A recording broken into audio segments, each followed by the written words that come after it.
6 of the first 10 kinnis that we're going to say, we'll say them all. 6 of the first 10 kinnis this morning start with the word Eicha. And Eicha is the word of Tisha B'Av. That's how Yirmiyahu chose to begin what he wrote about Tisha B'Av. Eicha. How can it be? Because that's the question of Tisha B'Av. Eicha. Eicha yashva b'adad. How can it be the city that was the glory of the world? Yerushalayim is called an ear from Lashon of Or, to wake up. People would come to Yerushalayim, and from the experience of coming to Yerushalayim, walk away changed. Ask Yirmiyahu, look at it, it's empty, it's destroyed. How could it be? The Gemara Gittin says, Nebuchadnezzar, when he came to attack the city, he says, how can you attack these walls? How can you break the walls of Yerushalayim? How can you get through? Eicha, how can it be? Look at it, it's destroyed, it's empty. How could it be? That's the question of Tisha B'Av. And it's almost 2,000 years later, and we're sitting on the floor, and I ask the question again. How can it be that we're still sitting on the floor after 2,000 years?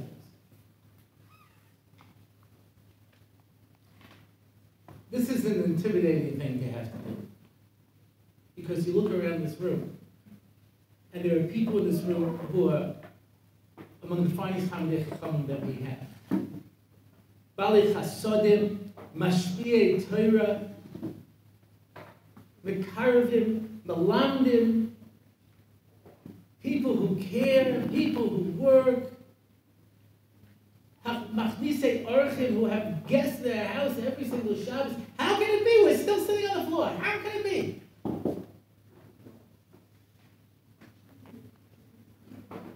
We're good at giving mussar. That's what we do. It's only people who really care, who want to be better. So we're going to give them mussar. But today's not the day for mussar. Today's the day to turn around and say, you know, we're good people. How is it we don't have a Beis HaMikdash? How is it we go to the Har Bayis and we see a mosque on top of our Har Bayis? How can it be?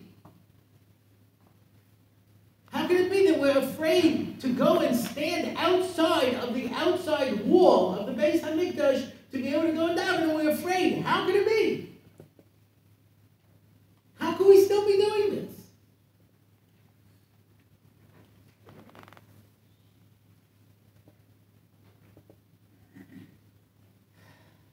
I don't have an answer, but I want to give some suggestions of what we could at least think about this morning, this program. There's a famous story of Sam Sofer. Sam Sofer would go into his little room Erev Tisha B'Av and think about the Churban, and he'd cry. And he'd fill up a glass with tears. When he ate his Suda Mafsekes, he would dip his bread in the tears. Over 25 years ago, Rav Pinkus Zatzal told over that story. And then he looked around the room and he says, Rabbi Isai, if I went on Tisha B'Av morning this year, 25 years ago, with a glass through all of Yerushalayim and Bnei Brak, would I find a half a cup of tears?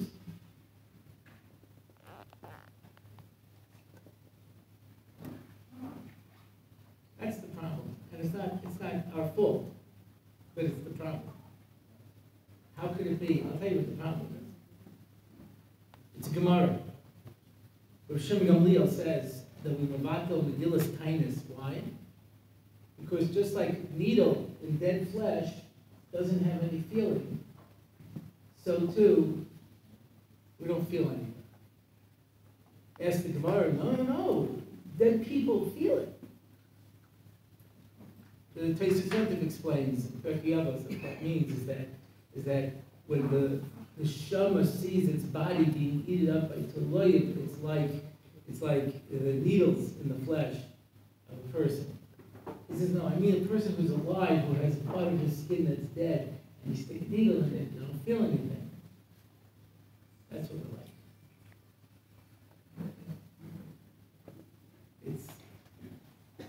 the ability to be able to feel. It's the ability to be able to care. From Zaval Yerushalayim, anyone who mourns Yerushalayim will be zeicher to see it rebuilding. But it's Zelu Mazeh. If you don't care about the tragedy, you don't care about the simcha. People don't care. And then life passes us by. Life passes us by. Rabbi Yaakov Horowitz from Project Jess, he asked him once, how's Klal Yisrael doing? How are we doing? He says, it's like a chasana. If you're in the middle circle, it's gewaldic. You're with the chassan, everyone's dancing, it's very lebendig. You move to the next circle, all right, people are still into it. You move to the third circle, it's all the old men shuffling along, trying not to get hit by the photographer, just Yitzhak. Then you have the people sitting at the tables. Then you have the people outside talking on their cell phones who don't even know there's a chasna going on. And I say, and each circle gets bigger.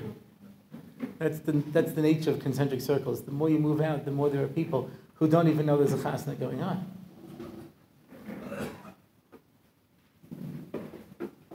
It was during the Second Intifada, in the middle of it. There was somebody in the Israeli media who decided to ask me off the record what I thought. What did I think? My opinion. I said, you're missing the story. You're missing the whole story. Do you realize the nisim and the flows that are going on? The nisim and the flows that are happening?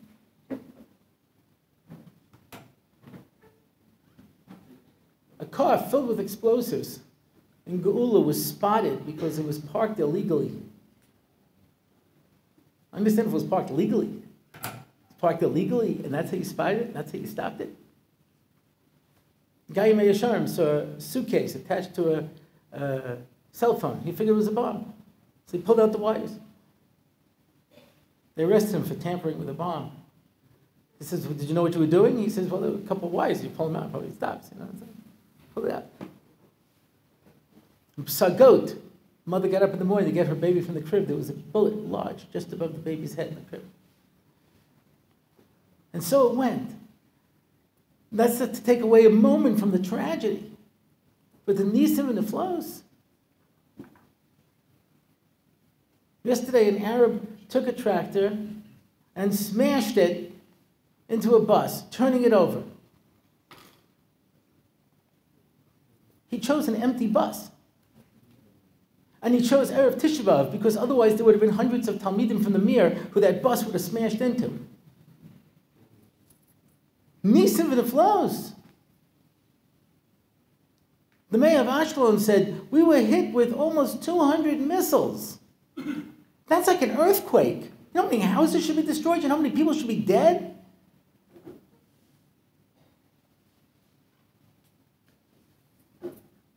I don't want to take away from who we are. I can't remember. And I remember the Second Lebanon War pretty well. And I remember the First Gulf War pretty well. And I remember the last Gaza War pretty well. My kids went to bake cookies for the soldiers. They asked us, please stop. We have too many cookies. We don't know what to do with it. I spoke to a soldier who's they called up in reserves. He didn't go in yet. He says, I'm putting on weight. Forget about the cookies. There are people coming down to the camps to cook up shawarma and to make schnitzels and to take care of us. There's an outpouring from Klal Yisrael. We can pour out everything and every chesed. The only thing we're lacking is a heart. We just don't feel anything anymore. And as Yitzchak Isaac Sher says, Rosh Shimon Gamliel was one door after the Churban, and he said already, we have to mevatel Megillas Tainus because we don't have a heart anymore.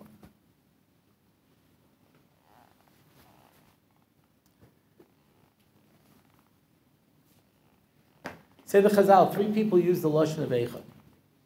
Now there were other people who use the Lashon of Eicha. You can find it in other places in Tanakh. Obviously it wants to make a connection. Yirmiyahu, Eicha Yashva B'Dod, how can it be that Yerushalayim sits empty? Yeshayahu, how can it be that the city that was so faithful and was so good is filled with murderers and liars and cheats and thieves. The Eich of Moshe Rabbeinu. Echa esa levadi. How can I handle by myself all of your problems and your cases and your troubles? Let's set up a court system. Now, obviously, if you follow backwards, the Eich of Yirmiyahu is, how could it be that Yerushalayim is destroyed? And the answer has to be the Eicha of Yeshayahu, because you people became dishonest. And how did that happen? Because Moshe Rabbeinu says, let me create a court system. That's in Parshas Yisro. That was a great idea. Sari Alofim, Sari Meya, Sari Chamishim. That was a great idea.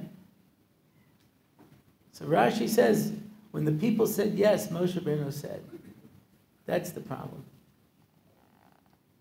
Wouldn't you rather learn it from me, that I suffered for this Torah 120 days? I didn't eat, I didn't sleep, I didn't drink.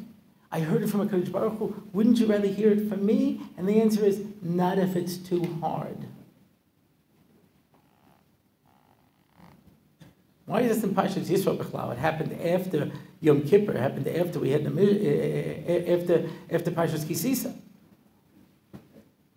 I think it's part of Matan Torah.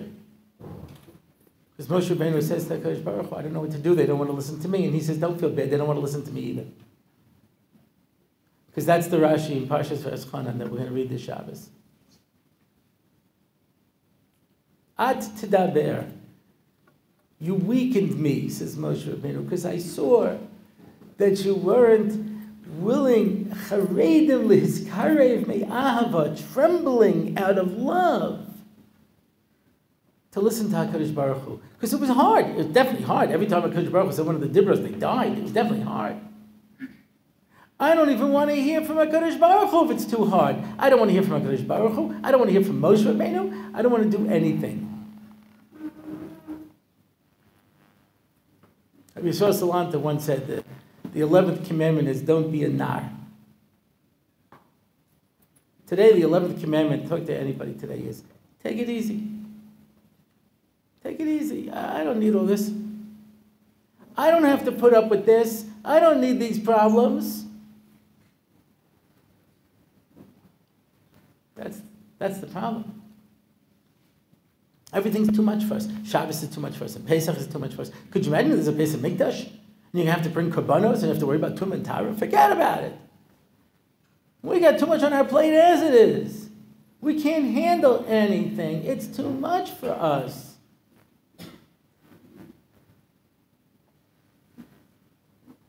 To shed a tear for a tragedy. When I was learning in Koilel, so there was an Avreich, very choshev Avreich. And I overheard him saying to somebody that he was going to Moshav Matasyahu for Tisha B'Av. I said, what's there? He said, Rabbi Lev speaks about the different kinnis. So I said, it's not enough for you just to sit on the floor and say kinnis? You know, you're a choshev guy, tamchach. He says, this is the only way I find inspiration on Tisha B'Av. So I said, I have to go.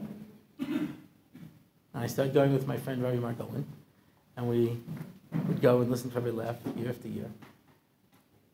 And it was out the door, literally out the door. They had to set up speakers outside.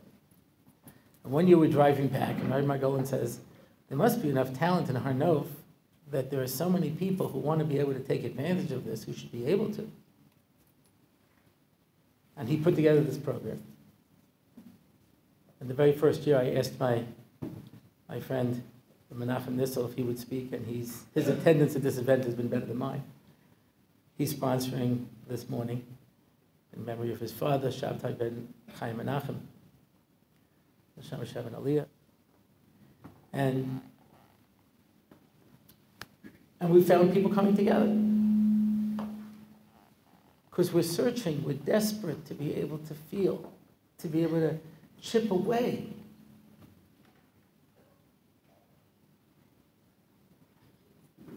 I had a heart attack in a bypass operation a little over 6 months ago.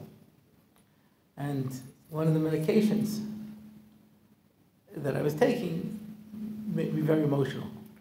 And whenever I would speak about anything, I would tell any story, I'd start crying. And I felt like I had to keep apologizing. I'm sorry. I'm sorry, the medicine. When we left one year, told a particularly emotional story. I'll never forget, one fellow started crying, but sobbing. Sobbing like, I remember when I was a kid, and you'd go on Tisha B'Av morning, and there'd be people saying the kiddush, he used to sob, and he was sobbing. And people were shushing him. They were shushing him. Because he's interrupting the program by crying. Rav Dessler says Mashiach ben Yosef will come before Mashiach ben David. Why? Because David from Yehuda represents the Rosh, and Yosef represents the heart. And Mashiach is not going to come intellectually because we understand. We're going to feel it. It's a strange thing. It's happened to me more than once after this program. Somebody would come over to me and say, that was such a powerful and beautiful program. I was so moved. I can't wait till next year. And I understand.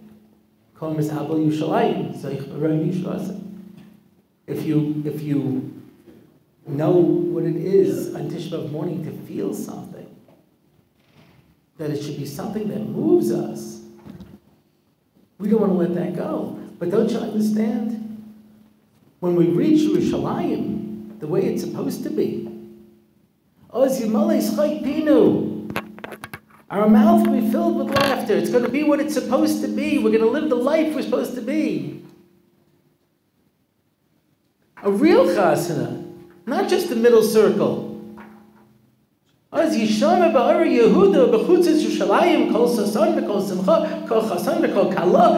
living in a real chasana in the middle circle all the time because people will be caring.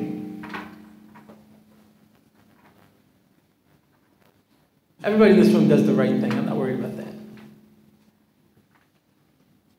There's a part of our heart that we have to open. And at the end of this morning, we can feel something.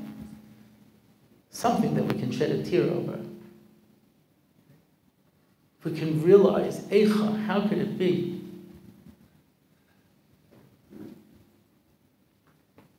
We're sitting here in the Rabbi Yerushalayim. You know how many thousands of girls have passed through these doors and were educated and were inspired and changed their lives and lived Torah lives?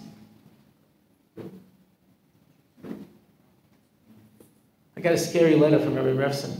I wasn't the only one. He says, because of various factors, the financial situation is such we might have to close. Could you imagine? Talk about a churban? I'm sure everybody will do whatever they can do to help, but could we shed a tear? That something as important as this could end? Kadosh Baruch Hu watches out for us. We do what we can. On Tisha B'Av morning, we have to say to ourselves, I will not accept this situation. Eicha, how can it be? Just because I've gotten used to the fact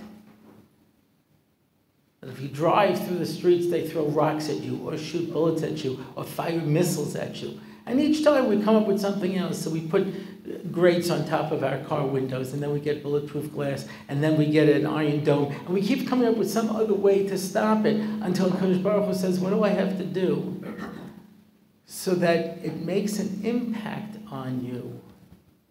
I don't want to kill you. I want you to stop and look and say, I don't have to live this way.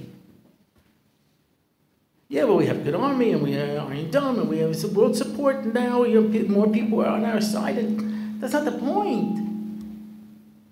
We should be sitting, not on the floor, We should be walking up the steps to Yerushalayim, up the steps to the Beis Hamikdash, bringing our korbanos, being close to HaKadosh Baruch Hu, being able to have that experience where we care, where our mouths are filled with laughter and true happiness. That's what we're supposed to have. And if we don't have that, I don't care what else we have. Eicha, how can it be? How can it be that Jews can be dishonest and immoral? Only if we don't care. How can it be we can accept a situation like this? Only if we don't care. Mitzvah Hashem, all of the people who have given their time this morning to share with us words and insights, to try to touch our heart, try to chip away a little hole, for us to be able to look at all the chasodim that HaKadosh Baruch Hu does for us, v'chol eisa v'chol sha'ah, nisim v'niflos, that sense of appreciation, that sense of a window into what could be, should inspire us to say to HaKadosh Baruch Hu, die. The army said, die, don't send any more cookies, we have too many. I only remember another time in history when that happened, when an organization said, stop giving us stuff. You ever hear how many times it's stuck? It says we have too much money, stop. When we were building the Mishkan, and Moshe Rabbeinu said, stop, we have too much stuff. It's enough. And we're at that point right now where we are approaching life at the point that we could build that Mishkan again.